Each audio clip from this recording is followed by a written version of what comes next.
ভিডিঅ'টো মই কি বুলি আৰম্ভ কৰোঁ মই একো বুজি পোৱা নাই। বহুতে কৈছে কিবা এটা কোৱা তুমি। তেতিয়া মই ভাবিলোঁ যে মই নকলে হয়তো মানুহে ভুল বুজিব পাৰে কিবা। বহুত কিবা কিবি মনত উঠি আছে আৰু ক'বলৈ মন গৈ আছে বহুত কিবা কিবি। আৰু এইকেইদিন কি চিটুৱেশ্যনত আছোঁ সেইটো বুজি পাইছেই সকলোৱে, আৰু প্ৰত্যেকৰে হয়তো মোৰ নিচিনা একেই চিটুৱেশ্যন হৈছে। কিন্তু দাদাক 11.5 বছৰ লগ পালোঁ মই। সেইবাবে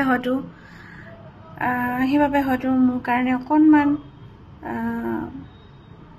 কথা ক'বলৈ সেইটো কাৰণে দিগদাৰ পাইছোঁ। মানে মই জানো মই কথা ক'ব নোৱাৰিম, সেইকাৰণে হয়তো মোক অকণমান মানে সময়ৰ দৰকাৰ আছিল যে বস্তুটো মানি ল'বলৈ। দাদা যে নাই সেই বস্তুটো মানি ল'বৰ কাৰণেও মোক বহুত সময় লাগিছে।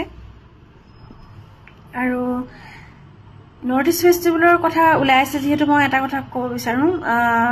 তেতিয়া ঠাণ্ডা দিন আছিলে, মই একজেক্টলি মাহটো পাহৰি গৈছোঁ। জানুৱাৰী ফেব্ৰুৱাৰী বা এনেকুৱা ভিতৰতে হ'ব 2025।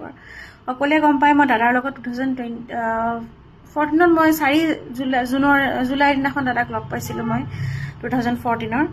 আৰু সেই তেতিয়াৰ পৰা দাদাৰ লগত এনেকুৱা এটা ৰিলেশ্যনশ্বিপ এটা হৈছিলে য'ত মানে দাদাই নিজৰ কথা মোৰ লগত শ্বেয়াৰ কৰিছিলে। আৰু এই মোৰ কথাবোৰ কওঁতে অলপ খেলি মেলি হৈছে। মানে মই কথাটো ক'ব গৈছোঁ যে মানে এইবোৰ কথাৰ পিছত মোৰ লগত কি ৰিলেশ্যন বা মই কিমান দিন দাদাক লগ পালোঁ এইবোৰ সাধাৰণ কথা, একো নাই। এতিয়া যিহেতু নৰ্থ ইষ্ট ফেষ্টিভেলৰ কথা ওলাই আছে, মাৰ্ঘেৰিটাত শ্ব' আছিলে সেইদিনাখন। আৰু সেই শ্বৰ দিনাখন দাদালৈ মানে ফোন এটা আহিলে। মই আছিলোঁ ওচৰত তেতিয়া। মই তেতিয়া বিয়া হৈছোঁ। দাদাই মানে মোক মাতি পেলাই মানে সুধিছে আৰু তোৰ বিয়া হ'ল যে কেনেকুৱা, চব ঠিকে চলি আছেনে, হাজবেণ্ডৰ কেনেকুৱা, শৰতৰ কেনেকুৱা সুধিছে, বা ফেমিলি কেনেকুৱা শৰতহঁতৰ, এইবোৰ কথা সুধিছে। তো সেইবোৰ সুধোতে মানে দাদাৰ লগত অকলশৰে পাইছিল। আৰু তেতিয়া দাদাই মানে মোক দাদালৈ ফোন এটা আহিলে। মানে সেই ফোনটো আহোঁতে দাদাক কৈছে মানে নৰ্থ ইষ্ট ফেষ্টিভেলৰ কথা। তেতিয়া দাদাই কৈছে হেৰি অমৃতপ্ৰভা যাব, তাই মানে হেৰি ডান্সো কৰে আৰু গাবও মোৰ লগত, তাই ডান্সৰ হেৰি এটাও ৰাখি দিব পাৰিবি, এনেকৈ কৈছে। আৰু তেতিয়া আৰু বৌৰ কথা কৈছিলে, ইটো ছাইডৰ পৰা বৌৰ কথা কৈছে মানে যে বৌৰ কথা কওঁতে তেতিয়া ক'লে কি ইমান নাযায়, মোৰ লগত ভাইটি এজন যাব, নামটো ক'লে কিবা এটা, এজন যাব আৰু তেওঁ ইণ্টাৰনেশ্যনেল ট্ৰিপ কৰা নাই, যাম বুলি কৈছে। তাৰপিছত ক'লে যে কোনোবা এজনৰ নাম মেনশ্যন কৰিলে যে এটা দ্বীপ আছে হেনো, আমি তাতে যাম। সেই দ্বীপটো হেনো মানুহে ইমান এক্সপ্ল'ৰ কৰা নাই, আৰু সেইটোতে আমি যাম। হেৰি তেওঁ চব এৰেঞ্জ কৰি থৈ দিছে, য়ক নে কি এখন বুক কৰিছে, মানে চব ৰেডি কৰি থৈছে, আমি সেনেকুৱা প্লেনিং কৰিছোঁ বুলি কৈছে দাদাই। আৰু তো তেতিয়া সেইটো কথা কৈছিলে দেই। পিছত কোনোবাই কৈছে দাদাৰ যাব মন নাছিল, কিবা হয়তো দাদাৰ গাটো বেয়া আছিলে। লাষ্ট যোনটো এটা দাদা ভাগৰ কেছেটৰ যোনটো এটা সংগ্ৰহ কৰি থৈছে, দাদা যোনখিনি কেছেটৰ যিমান টাইমৰ পৰা কৰিছে সেইখিনি, তো সেই তাতে ইনগ্ৰেট কৰিবলৈ যাওঁতে তেতিয়া দাদাৰ যোনখিনি কথা আছিলে, সেই কথাখিনি শুনি পেলাই মই তেতিয়াই গম পাইছোঁ দাদাৰ গাটো বেয়া। আৰু ইমান দিন লগ পাইছোঁ যিহেতু গম পাওঁ দাদাৰ গাটো বেয়া হৈছে। আৰু দাদাৰ গাটো বেয়া হৈ আহি আছিলে লাহে লাহে। এটা কথা মই বুজি নাপাওঁ, তেওঁ ইমান এজন ডাঙৰ ব্যক্তি, তেওঁৰ চিজাৰ এটেক আহিছে কেইবাবাৰো, তেওঁৰ লগত এটা মেডিকেল টিম এনি টাইম থাকিব লাগে। আচলতে এটা মেডিকেল টিম থাকিবই লাগে, কাৰণ তেওঁৰ কেতিয়া চিজাৰ আহে ঠিক নাই, কেতিয়া কি হয় ঠিক নাই। তেওঁ আমাৰ কাৰণে কি হয়, কেনেকুৱা এজন ভগৱান হয় আমাৰ কাৰণে। তো তেওঁ কেনেকৈ ৰাখিব লাগিছিলে, সেই বস্তুটো অভাৱ হ'ল প্ৰথম কথা। আৰু ছেকেণ্ড কথা, ডক্টৰে যিহেতু ষ্ট্ৰিক্টলি কৈছিলে পানী আৰু জুইত একেবাৰে দাদাক নামিবলৈ মানা আছে, সেইটো কথা আমি যোনকেইজন লগত থাকোঁ সেইকেইজনেতো এটলিষ্ট জানো। দাদাৰ চিজাৰ হৈছে বুলি কোৱাৰ লগে মই ইমান চিজাৰৰ কথা নাজানোৱে। মই গোটেই গুগলত চাৰ্চ কৰি পেলাই গোটেই কি হয়, কি খালে ভাল, কি খালে বেয়া, মই নাথাকিলেও লগত মই মেছেজ কৰি দিওঁ, দাদা এইটো খাওকচোন, ভাল, এইটো শুইছে নাই আপুনি, টাইম টেবুল মতে খাইছেনে নাই, এনি টাইম ভালে আছানে তুমি, দাদাই খবৰ লৈ থাকিলে ভাল পায়। তো এতিয়া কথাটো হ'ল এনেকুৱা, সেই পানীত যে নামিব নালাগে এই কথাটো নজনাৰ কোনো কথা নাই। সিদ্ধাৰ্থ হওক বা শেখৰ দা হওক, সিদ্ধাৰ্থ 2014 পৰা দাদাক মেনেজ কৰিছে। 2014 মই দাদাক লগ পাইছোঁ আৰু তাক মই তেতিয়াৰ পৰা চিনি পাওঁ। আজি 11.5 বছৰ হৈ গ'ল। তাক সি চাগে 6 মাহমান আগত আহিছে, বাৰু 12 বছৰেই হ'ল তাৰ। ইমান বছৰত সি ইমানখিনি পইচা কেনেকৈ গোটাব পাৰে? মানে সি ইমানখিনি পইচা, সি 3 কোটি টকা কেনেকৈ, মানে শুনিছোঁ এতিয়া ইমানখিনি আছে বুলি, তাৰ কেনেকৈ গোটাব পাৰে? মানে আমি আচলতে কিমান পইচা পাওঁ চাগে কোনো নাজানে। আমিতো সঁচাকৈ কচিংগাৰ হৈয়ে থাকি গ'লোঁ আৰু মানে একো নিবিচাৰিলোঁ। দাদাৰ লগত গাবলৈ পাইছোঁ যে, সেইটোৱে আমাৰ কাৰণে বহুত বুলি মানে আমি ভাবিলোঁ। আৰু মানে পায়ো একো নাপালোঁ নিচিনা হৈ থাকিলে এতিয়া। আৰু আমাক সঁচা কথা ক'বলৈ গ'লে সেইটো সেই সন্মানকণ আমি বা সেই দাদাৰ লগত থকা সময়কণহে দিয়ে। দাদাৰ লগত যেতিয়া আমি থাকোঁ তেতিয়া সেইকণ আমাক ৰেচপেক্ট দিব বা ভালকৈ মাতিব। তাৰ বাহিৰে আমি দাদা আঁতৰি গ'লে আমাক সঁচা কথা ক'বলৈ গ'লে মানে কি আৰু মানুহৰ নিচিনা ব্যৱহাৰ নকৰে বুলিয়ে ক'ব লাগিব।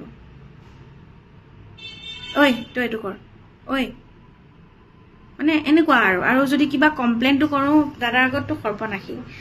তেতিয়াতো আৰু কি হ'ব ঠিকেই নাই। আমি যদি কেতিয়াবা কিবা অসুবিধা পাওঁ তেওঁলোককো ক'বলৈ আমাৰ ভয় লাগে। কেতিয়াবা মানে এনেকুৱা হৈছে কথাই ওলাই যায়, তেতিয়া দাদাৰ আগত দাদাৰ কাণত পৰে, দাদাই খং কৰে, তেতিয়াতো আৰু বেলেগে চিটুৱেশ্যন হৈ যায়। আৰু সেই দাদাই গম পালে কি হ'ব, দাদাই গম পালে মানে বহুত কথা এনেকুৱা জানিছিলোঁ যোনবিলাক কথা দাদাই গম পালে বহুত ডাঙৰ কথা হৈ যাব। আৰু সেইবোৰ কথা হয়তো মানে দাদাই গম নোপোৱাকৈ গুচি গ'ল। আৰু সেইবোৰ কথা আমি ক'বলৈ ভয় লাগিছিলে। কাৰণ কি দাদাই তো গম পালে, দাদাৰ গৰিমা বৌ জানে, চবেই কৈছিলে আৰু যে দাদাৰ ব্ৰেইনত এটা মানে স্পট পৰিছে চিজাৰ আহি পেলাই। আৰু সেইটো কাৰণে হয়তো দাদাই ব্ৰেইনত আঘাত পাব এইবোৰ কথা ক'লে। আৰু সেইকাৰণে আমি বহুত কথা লুকাই ৰাখিছিলোঁ দাদাক। আৰু মনেই থাকিলোঁ, যিমান দিন থাকিলোঁ মনে থাকিলোঁ, যিমান পাৰোঁ সহ্য কৰিব চেষ্টা কৰিলোঁ। আৰু ইমান দিন মানে মুখখন বন্ধ কৰিয়ে ৰাখিলোঁ বুলি ক'ব লাগিব। আৰু হয়তো দাদাও জানিছিলে, মানে এতিয়া মই গম পাইছোঁ দাদাই জানিছিলে যে মই কোনটো এটা মেণ্টেল ষ্টেটত মই শ্ব'জ কৰিব লগা হৈছিলে এটা সময়ত, বা যেতিয়ালৈকে মই মনে আছিলোঁ হয়তো মই তেতিয়ালৈকে মই মেণ্টেল হেৰি এটা পাই আছিলোঁ, মেণ্টেল এটা কি বুলি কয়, এটা টৰ্চাৰ পাই আছিলোঁ। আৰু এতিয়া মই মানে ক'ব লাগিব। এতিয়া মই নক'লেও একো নাই, কিন্তু ক'লে মোৰ মনটো শান্তি লাগিব। মই এনেকুৱা লাগিছে এতিয়া ক'লে মই যেতিয়া খুলি পেলাই কথাবোৰ ক'ম তেতিয়া মোৰ মনটো অলপ ভাল লাগিব হয়তো। কিন্তু দাদাই গম পাইছিলে যে মোৰ লগতো বহুত পলিটিক্স হ'ল। এই বেণ্ডটোত মোকো উলিয়াবৰ কাৰণে বহুত চেষ্টা কৰিলে। আৰু দাদাই সেইটো কথা জানিছিলে। মই কালি লোহিত দাক লগ পাইছিলোঁ। লোহিত দাই হেনো দাদাৰ আগত কৈছিলে যে মানে মই শতাব্দীয়ে মোক বুজি পাইছিলে, তাই মোক অন্তৰৰ পৰা বুজি পায়। আৰু তাই বিয়ালৈ মই যাব লাগিব এনেকৈ কৈছিলে। আৰু তাইক ওলাবৰ কাৰণে বহুত চেষ্টা কৰিলে, বহুত পলিটিক্স কৰিলে তাইৰ লগত, এনেকৈ কৈছিলে হেনো। গতিকে দাদাই একো কথা নজনা নহয়, সেইকাৰণে হয়তো দাদাৰ লগত ইমান দিন থাকিলোঁ। কোনো কাৰণত মানে আজি পৰ্যন্ত মানুহে মোক দাদাই দিয়া নামটো দিয়ে চিনি পায়। মানে মোক শতাব্দী বুলি কোনো নাজানে, মোক কলি বুলিয়ে চিনি পায়।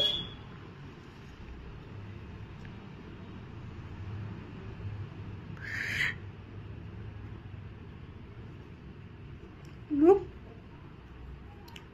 কোনেও চিনি পোৱা নাছিল। দাদাইতো পৰিচয় দিলে মোক, আৰু দাদাই পৰিচয় দিলে, দাদাই নাম দিলে মোক, দাদাই হেৰি কৰিলে, মোক দাদাই ৰাখিলে, দাদাই প্ৰটেক্ট কৰিলে। প্ৰত্যেকটো কোনোবাই কিবা ক'লে দাদাই প্ৰটেক্ট কৰে। তাইৰ মাতটো সৰু, কিয় একো নহয়, তাই এইটো মাততে গাব, তাইৰ মাতটো নহ'লে চেঞ্জ হৈ যাব, বেছি চিঞৰিব নালাগে।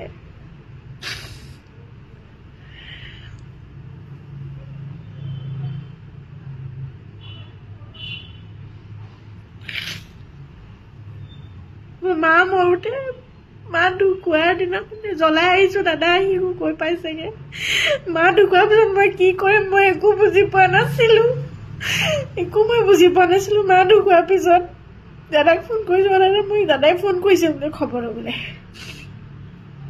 কৈছে ভালে আছ দাদা মই কি কৰিম এতিয়া মই নাজানো মই কি কৰিম মই একো বুজি পোৱা নাই মই কি কৰিম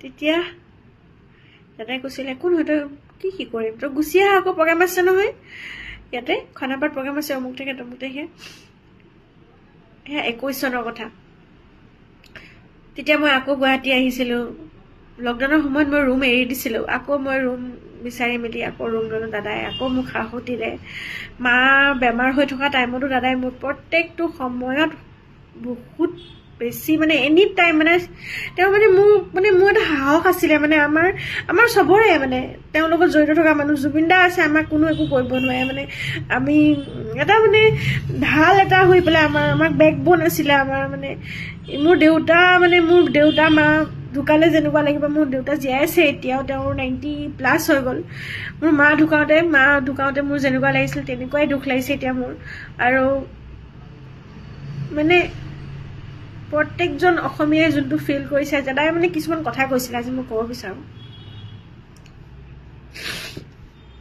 দাদাই কৈছিলে মই এতিয়া যে মানুহে গানবোৰ শুনি থাকে একো বুজি নাপায় এনেই শুনি থাকে কিন্তু মই যোনদিনাখন মৰিম সেইদিনাখন সেই গানবোৰৰ অৰ্থ বুজি পাব হয় এতিয়া গানবোৰ যে লগাই আছে যে সেই লগালে যেন এইটো গানো মিলে দেখোন পৰিস্থিতিটোৰ লগত এইটো গানো মিলে দেখোন সেই তেনেকুৱা এটা পৰিস্থিতি হৈছে আৰু ছেকেণ্ডতে কৈছিলে কেকে ঢুকাওঁতে মই গৈছিলোঁ তেতিয়া কেকে ঢুকাওঁতে বহুত দুখ পাইছিল দাদাই মোক কৈছিলে যে কেকেটো গুচি গ'ল আৰু আমাৰ লগৰ প্ৰায়খিনিয়ে 50 এইটো হেৰিতে গুচি যায় মানে যদি মই মৰোঁ এই 50 to 55ৰ ভিতৰতে মৰিম আৰু যদি বাচি গ'লোঁ আৰু যদি মৰিম এইটোতে মৰিম আৰু ঠিক নাই মৰি যাব পাৰোঁ হেই আপুনি কি কথা কয় ভাবিবই নোৱাৰো যোনটো বস্তু মানে দাদাই মুখেদি কৈ দিয়ে মানে আমাৰ কেনেকুৱা লাগি যায় সেইটো টাইমত মানে দাদা প্লিজ এনেকুৱা এইবোৰ কথা ক'ব নাপায় নহয় নক'বচোন আমি ভাবি মানে মৰি যাম আমি চব মৰি যাম আমি এনেকৈ নক'ব তেতিয়া এনেকৈ কয় তাৰপিছত ক'ব মই কেতিয়াবা দাদাক বহুত বেয়া কমেণ্ট দিয়ে আৰু দাদাই যেতিয়া গম পায় মোক এনেকৈ বেয়াকৈ কৈছে তেতিয়া দাদাই কয় হেৰি মই এনেকুৱা জেগাত গৈ পেলাই মৰিম কোনো মানে মই প্ৰকৃতিৰ মাজত গৈ পেলাই মৰিম আৰু কোনো গম নাপাব মাই ডেথ উইল বি এ মিষ্ট্ৰি আৰু মই তেতিয়া মিডিয়াক মই টিআৰপি নিদিওঁ এনেকৈ কৈছিলে তেতিয়া মই টিআৰপি নিদিওঁ সিহঁতক আৰু কয় হেৰি লাইফ ইজ আনপ্ৰেডিক্টেবল এই লাইফ কি বুলি কয় মোৰ my death will be a mystery 55 to 55ৰ ভিতৰতে মৰিম প্ৰকৃতিৰ মাজত গৈ পেলাই মৰিম প্ৰত্যেকটো কথা কেনেকৈ মিলিব পাৰে প্ৰত্যেকটো কথা কেনেকৈ মিলিব পাৰে মানে কেলে বা ক'লে এনেকৈ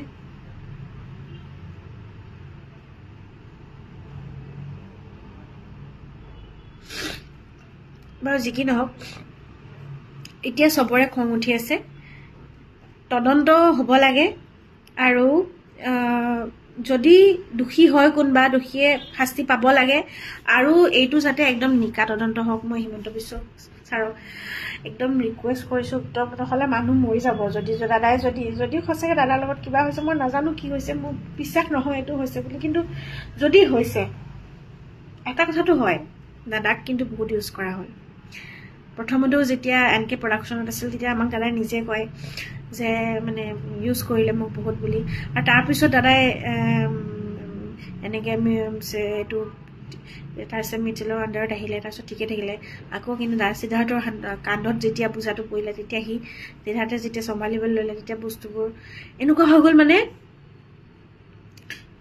মোৰ এনেকুৱা অনুভৱ হয় দাদাই যে আমাক ভাল পায় সেইটো বস্তুটো তেওঁলোকে বেয়া পায় দাদাই যে আমাক কেয়াৰ কৰে বা হয়তো তেওঁলোকে ইনচিকিউৰ ফিল কৰে নেকি মানে তেওঁলোকতকৈ আমাক বেছি ভাল পায় হয় এইটো দাদাই আমাৰ ছোৱালীকেইজনী বহুত মৰম কৰে আৰু জ্বলি যায় লগত লৈ যায় মানে সেই বস্তুটো বেয়া পায় সিহঁতে আমি যি খাই আমাক লগত খুৱায় এইবোৰ বস্তু আৰু হয়তো কোনো মিউজিচিয়ানছেও হওক বা মেনেজমেণ্টে হওক কি ক'ৰবাত নহয় ক'ৰবাত সিহঁতে ইনচিকিউৰিটিত ভোগে মানে দাদাই আমাক বেছি ভাল পায় কাৰণে আৰু সেই বস্তুটোৰ কাৰণে দাদাক আমাক হয়তো কেতিয়াও মানে লাইম লাইটত তেনেকৈ আহিবলৈ নিদিলে মই আজি ইমান বছৰ থাকিলোঁ জুবলি বা 12 বছৰ থাকিলে মই 11.5 বছৰ 11.5 বছৰ যদি দাদাৰ লগত আছোঁ তেতিয়াহ'লে মইতো আজিলৈকে লাইম লাইট বিচাৰি নাপালোঁ মানে কিছুমান শ্ব'টোত মই আপডেটে নিদিওঁ বা মানে বহুত পিছতহে মানে অনুভৱ কৰিছোঁ মই হয়তো মানে দিব পাৰিলোহেঁতেন বা দাদাৰ মানে সেইটো তেতিয়া মানে দাদাৰ লগত গাওঁ যে সেইটোৱে মানে নেম ফেমৰ কথা ইমান ভবাই নাছিলোঁ মানে ক'ৰ পৰা চান কাঢ়ি পইচা মানে পাৰি মানে লুটিব দাদাক সেই বস্তুটো হয়তো ভাবি আছিলে তেওঁলোকে আৰু লুটিছিলেও তেনেকৈ আৰু দাদাৰ পইচা এভৰিথিং তেওঁলোকে চম্ভালেতো মিউজিচিয়ানছেও নাজানে মানে পইচা পাতিৰ পৰা আৰম্ভ কৰি মানে এনেকুৱা হৈ গ'ল গৰিমা বৌ মানে ডিপেণ্ডেণ্ট হোৱা নিচিনা হৈ থাকিলে গৰিমা বৌ জুবিন দা মানে সিদ্ধাৰ্থৰ ওপৰত মানে এনেকুৱাকে ঘটিলে যে মানে 11 বছৰ 3 কোটি ইমান কোটি টকীয়া হোটেল খুলিলে ইমান হেৰি কৰিলে এনেকুৱা আমাক কিন্তু আমি লাষ্টলৈ যেতিয়া মই প্ৰগ্ৰেম কৰিলোঁ তেতিয়া মই মাত্ৰ 8,000 টকা পাইছিলোঁ আৰু সেইটো কথা চাগে দাদায়ো নাজানিছিলে যে আমি 8,000 টকা পাইছিলোঁ বুলি 8,000 টকা পাইছিলোঁ মাত্ৰ মানে বিশ্বাসেই চাগে নকৰিব কোনো কিন্তু আমি সিমানেই পাইছিলোঁ সঁচা কথা আৰু এই পইচা যে পাইছিলোঁ পইচা বহৰাৰ কথাও কোনোদিনা নকলোঁ নিজে সিহঁতে কি হ'ল 2000 মই যেতিয়া মা ঢুকাৰ পিছত জইন কৰিছোঁ যেতিয়া কলকাতা গৈছোঁ সেই বছৰ যেতিয়া 6,000 আছিলে তাৰপিছত 5,000 পৰা 6,000 কৰিলে 6,000ৰ পৰা যেতিয়া কলকাতা গৈছোঁ মা মানে 2021ত বঢ়াইছে পইচা সেই 15ৰ পৰা কিন্তু 5,000 পালোঁ তাৰপিছতে মাজত ধৰি কৰোঁতেতো পইচা নাপালোৱে 18ৰ পৰা কৰোঁতে 6,000কে পাই আছিলোঁ 18ৰ পৰাতো মই কণ্টিনিউ কৰিছোঁ তেতিয়া মই 6,000কে পাই আছিলোঁ তাৰপিছত 8,000কে পালোঁ লাষ্ট গতিকে কিমান পইচা মাৰিছে মানে মই পইচা কথাটো মই এইটো কাৰণে উলিয়াইছোঁ মানে ক'ৰ পৰা চোচা নাই মানে আমি মানে হোটেলত যেতিয়া খানা এটা অৰ্ডাৰ কৰোঁ মানে কেতিয়াবা যদি কোনোবা মানে এনেকুৱা হৈ যায় কিবা এটা বেছিকৈ যদি অৰ্ডাৰ কৰি দিয়া হয় তেতিয়া মানে আমি কথা শুনো মানে মই কৰা নাই বাৰু আজিলৈকে মানে তেনেকুৱা ইনচিডেণ্ট হৈছে মানে বেলেগে কৰোঁতে তেতিয়া মানে কৈছে আৰু তেতিয়াৰ পৰা আমি মানে সদায় কনচাৰ্ণ মানে আমি চবতকৈ 5 ষ্টাৰ হোটেলত গ'লে ধৰক ইমান দামী ডিছেছ থাকে গতিকে আমিতো সেইবোৰতো নাভাবোৱে ভাত দালি ভাজি এই তিনিটা মিলাই পেলাই যদি ইমান টকা হয় তাতকৈ আমি যদি বিৰিয়ানীটো খাওঁ তাতকৈ দেখোন কম হৈছে গতিকে আমি বিৰিয়ানীয়ে খাওঁ আমি ভাত দালি ভাজি নাখাওঁ আমি সেনেকৈ ভাবি পেলাই মানে বা আটাইতকৈ কম ভেলু কোনটো আছে এখন 5 ষ্টাৰ হোটেলৰ আটাইতকৈ কম ভেলুও চাগে মানে মই জনা মানে 1300 টকা আমি এটা পিজ্জা খাইছিলোঁ সেইটোৱে আটাইতকৈ কম আছিলে হেণ্ডমেড পিজ্জা তো মই আৰু 500 আছিলোঁ তেতিয়া আমি দিল্লীত যাওঁতে নৰ্থ ইষ্ট ফেষ্টিভেলত তেতিয়া আৰু ছিংগাপুৰ নৰ্থ ইষ্ট ফেষ্টিভেল পাতিছে ঠিক আছে ছিংগাপুৰত পাতিছে কিন্তু প্ৰপাৰ জুবিন দাক লৈ গৈছে তহঁতে প্ৰপাৰ মানে সেই বস্তুটো মানে মেনেজমেণ্টৰ দায়িত্ব আছিলে মানে বেছিকেলি সিদ্ধাৰ্থৰ সেই দায়িত্ব আছিল পানীত নামিব নালাগে জুই পাতত থাকিব লাগে মেডিচিন খাইছেনে নাই কেলে আমাক সোধে মেডিচিন খাইছে নে নাই তহঁতে কেলে হেৰি নকৰ মানে দাদাক নুসুধ নিজে বা আমাকেই সুধিলি যেনিবা আমি বাৰু মেডিচিন হেৰি কৰিলোঁ এবাৰ খোৱালোঁ এবাৰ কিন্তু এই যে পানীত নমা তহঁতেতো লগত থাকো এনি টাইম তহঁতে কেলে আমিতো ভাল ব্যৱহাৰ পিছৰ ফাললৈহে চাগে মই এটা শ্ব'ত মানে কলকাতা এটা শ্ব'ত সেইখিনি কলকাতাৰ অৰ্গেনাইজাৰ্ছেও মানে জানে মানে সেই ইনচিডেণ্টটো এনেকুৱা এটা ইনচিডেণ্ট হৈ গৈছিল তাত য'ত মই মানে মানুহৰ মাজত মানে মোক ইমান অভদ্ৰ ব্যৱহাৰ কৰিছিলে মানে মানুহৰ মাজত সেইবোৰ কথা দাদাই গমেই নাপালে আজিলৈকে মই গম পাওঁ তহঁতে কি ভাবিছিলি নেকি মই দাদাক কৈ দিম বুলি মই চব কথা কৈ দিম বুলি মই দাদাক একো নকওঁ একোৱে নকওঁ তেওঁ নিজে গম পাই যায় চব সিহঁতে মোক সেইটো কাৰণে কিছুমান কথাত বেয়া পাইছিলে যে এইজনীয়ে লগাই দিয়ে নেকি লগাই দিয়ে কাৰণ দাদাই মই যি ক'ম সেইটো কথাই সত্য বুলি ভাবে মই যোনটো ক'ম সেইটোৱে মানে সঁচা মানে তই মোৰ লগত আছ তই যি কবি সেইটোৱে মই মানিম তাই মানে সেইটোৱে মই সঁচা বুলি ভাবিম কাৰণ মই মিছা কথা নকওঁ সেইটো দাদাই জানে আৰু দাদাই যদি মোক এটা কথা বেলেগৰ পৰা গম পাই মোক যদি সোধে মই কেতিয়াও সেইটো কথা মিছা কথা নকওঁ মই সঁচা বুলিয়ে ক'ম যোনটো সঁচা সেইটো সঁচাই ক'ম মই যোনটো মিছা ক'ম মই দাদাৰ আগত কেতিয়াও মিছা কথা নকওঁ সিহঁতে মোক এটা কথা কৈছিল দাদাৰ আগত কিয় লুকুৱালি দাদাক কিয় মিছা কথা নকলি কিছুমান এটা ইনচিডেণ্ট আছিলে মই কেলে মিছা কথা ক'ম দাদাই মোক সুধিছে মই ক'ম সঁচা কথাটো মই কেলে মিছা কথা ক'ম মানে এনেকুৱা ইমানেই কথা আছে মানে কৈ শেষ কৰিব নোৱাৰা এতিয়া বহুত দীঘলীয়া হৈ যাব ভিডিঅ'টো মুঠতে দাদাক ইউজ কৰা হ'ল আৰু তই ইমান সম্পত্তি কেনেকে ঘটিব পাৰি